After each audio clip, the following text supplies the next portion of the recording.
Hi, Bent Superstars. I'm Nikki Bussan. I'm Mr. Bussan's wife.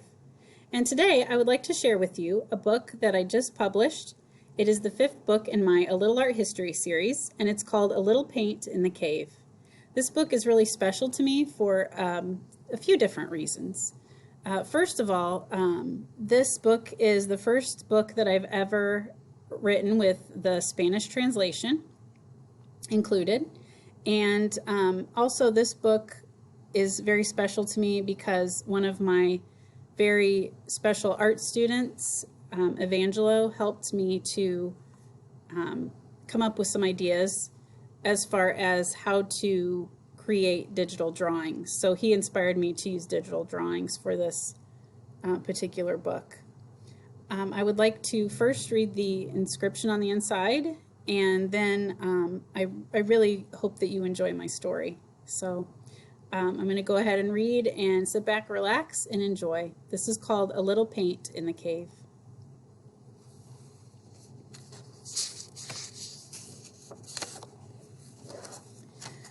I dedicate this book to all of my Sheridan sharks and their shark families. I would also like to dedicate this book to all of my shark colleagues, our shark principal, Mrs. Danelle Haar, to our shark staff and everyone who helps us all navigate the waters. This year we have needed to be brave, like the Neanderthal boy in this story. We also have needed to be creative and open to learning from one another, teaching each other and innovating new ways of doing things. I am so proud to be a Sheridan shark, and I look forward to continuing to swim with you all. In loving memory of Evangelo Travis Dixon, who was a special art student of mine, and the inspiration for me to create digital artwork for this book. Evangelo encouraged his classmates and myself to try new things. He was a kind, creative person, and I feel grateful to have known him, even if just for a little while. I know he will always be in our hearts. A Little Paint in the Cave.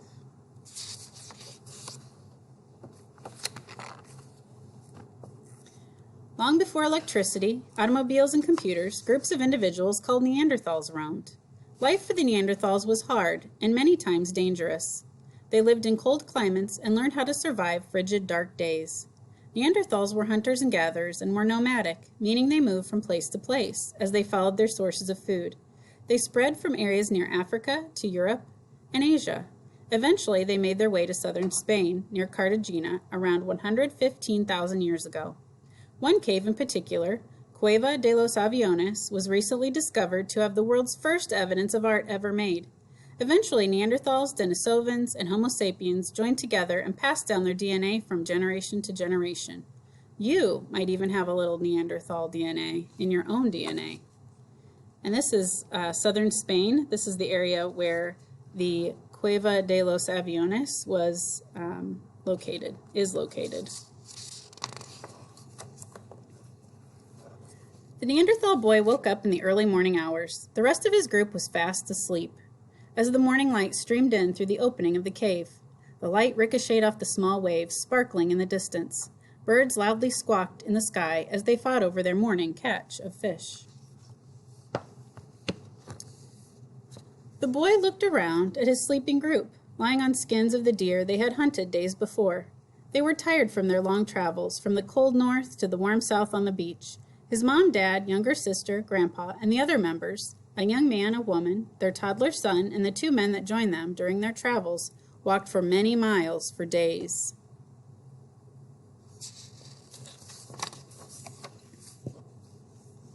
They had slept in wooded areas in makeshift shelters they made out of branches and whatever else they could find. They built crackling fires to cook the small animals they hunted, to stay warm, and to scare off larger animals that might attack them in the night. The howling of wolves, the wailing of woolly mammoths, and the grumbling of bears made it hard for the boy to sleep. He felt safe in the cave they found near the inlet of water leading to the ocean. The fire from the night before still glowed softly at the entrance of the cave. It was time to explore. The boy stood up and stretched his hands above his head before he picked up his walking stick and left the cave. The sand felt warm and soft on his bare feet. The air was salty and a gentle breeze greeted him as he made his way to the water. He crouched down to rinse his face and hands when he spotted something smooth and shiny. He reached deeper into the water as a few tiny silver fish darted from the movement. The boy pulled up an empty clamshell. He turned it over in his hand to the smooth, colorful underside. This could come in handy. He stuck the shell into the straps of his animal skin belt and headed away from the beach, past large rocks and driftwood to explore the land behind their cave.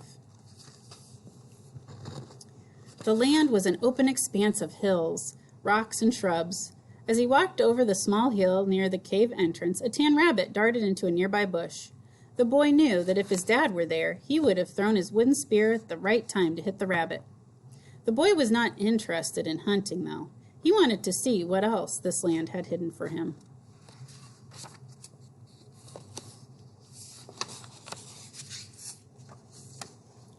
He walked a little further, and suddenly something caught his eye. In the sunlight, a beautiful red rock shone beneath the sandy, dusty pebbles that spread over the land. The boy picked up the red rock and used a stick to dig further into the ground until he found a few more, which he collected in his hands. He also found a few yellow rocks. He didn't know yet what he would use them for, but he knew he would be able to come up with something new and special.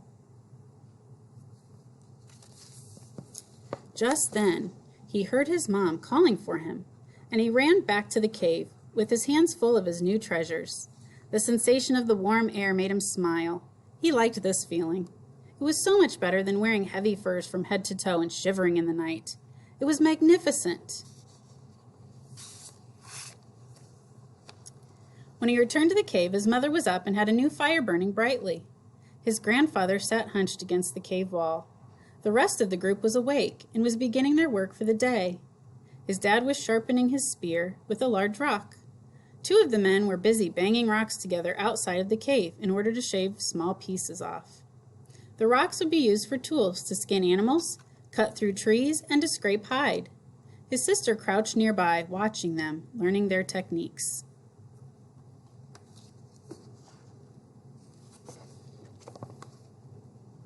The young mother was carrying her son toward the water to see what they could find there to bring back to the group to eat. They would probably find some shellfish to place over the fire. They'd found that lobsters and clams made a delicious and easy morning meal. They also liked the berries that grew further down on the land away from the beach.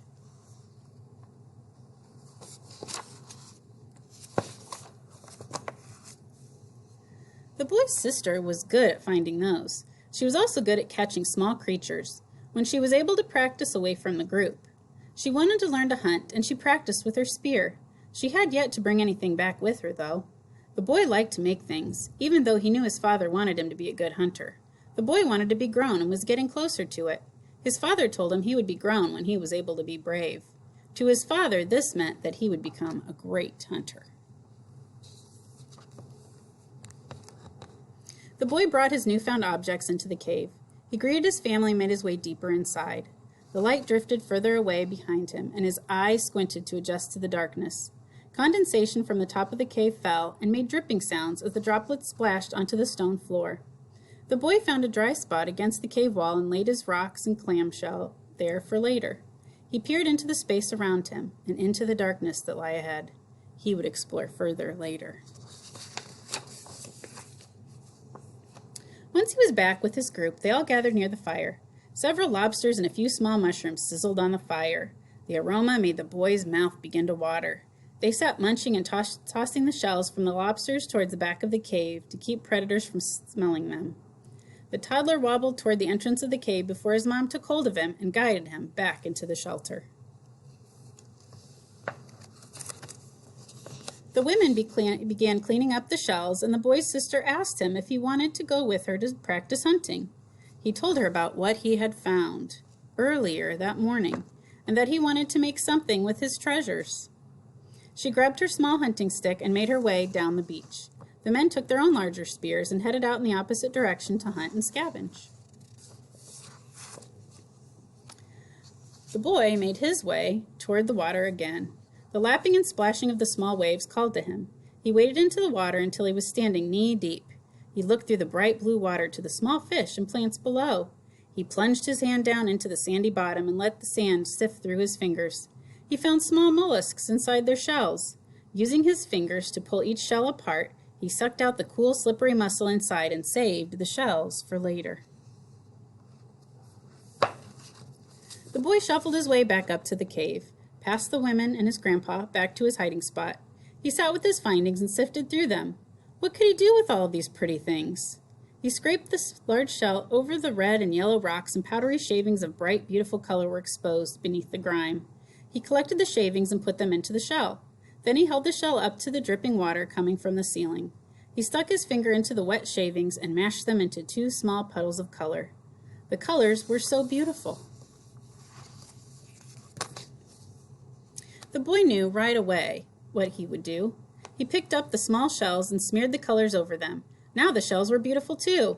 He wasn't sure how he would use his new shells, so he set them back in their place. Now there were beautiful colors in the big shell, and he wanted to save them. He mixed them together, and a new bright color was created. Orange! It glistened like the evening sky. He sat for a moment thinking. Then he had an idea. He ran the shell to his mother, who was adding sticks to the fire and taking care of his grandfather. She had given him a piece of willow bark to chew on to help with his pain. His grandpa's legs hurt from the long journey, and the bark would help with that.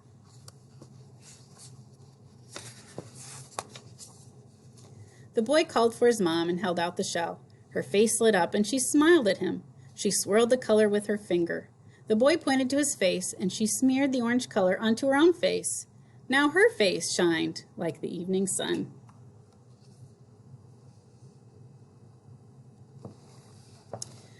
The women left the toddler with Grandpa, and they waded out into the water to fish. The toddler lay fast asleep, holding the little mud doll the boy had made for him. The boy enjoyed swimming and wanted to see the pretty things that lived under the blue water, so he joined the women. The cool water became higher and higher as they walked further away from the beach. They dove beneath the lapping waves. Plants and coral of all colors shimmered with the light shining from above, dancing and creating various hues.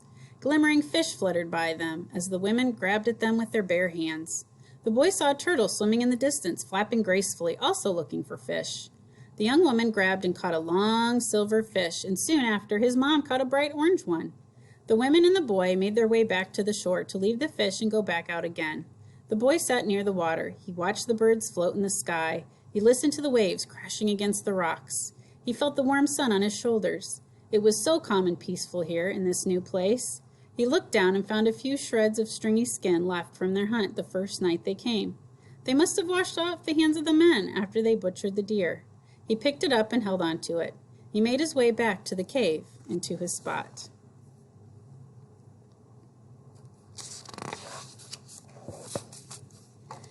He took the shells into his hand, turned them over and over. If there was only some way to get the shells onto the string. He thought and thought until he picked up a small, sharp rock and hit it against one of the shells. A tiny hole chipped away. He poked the end of the string through the hole. He did this with each of the shells. He tied one end of the string to the other and hung it around his neck.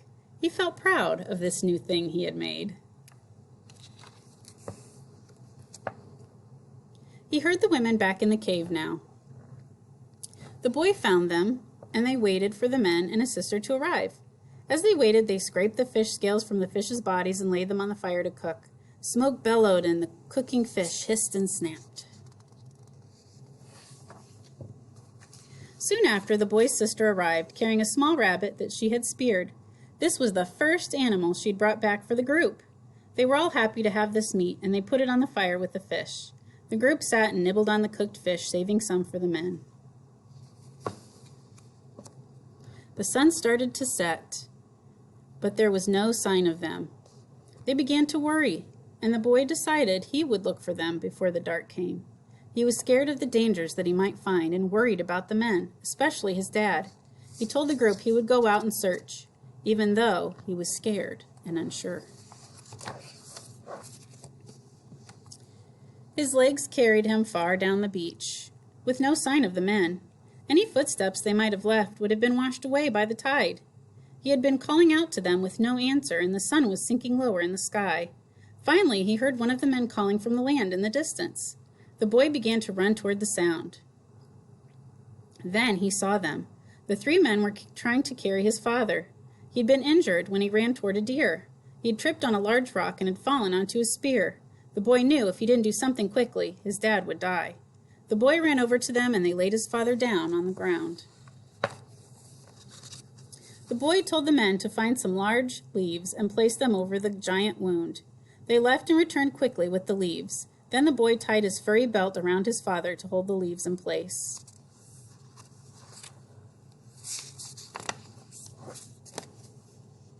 They hoisted him back up and began carrying him again. The walk was long and the night was closing in, but the boy led the way back. He was trembling as the sounds of wild animals bellowed nearer. There in the dark he saw a fire. He was comforted and relieved to see their cave as they got closer. It was almost dark now, but the fire burned brightly.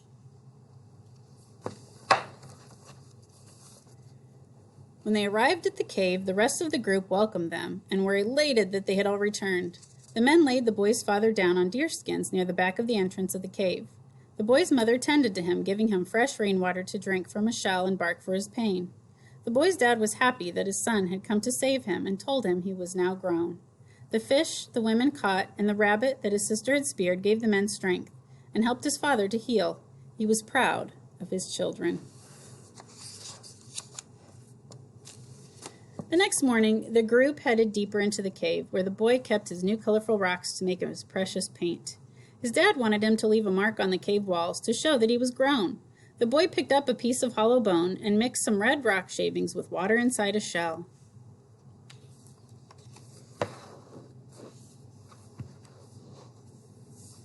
He sucked up a little of his red paint with the bone and blew the paint onto his other hand that he held up against the cave wall. Once he pulled his hand from the cool wall, the bright red outline of his hand was left. The boy felt proud of his own bravery and determination. From that day on, when a Neanderthal relative grew brave, they would place their hand on the same wall and leave their mark. Thousands of years later, we can still see handprints made with a little paint in the cave.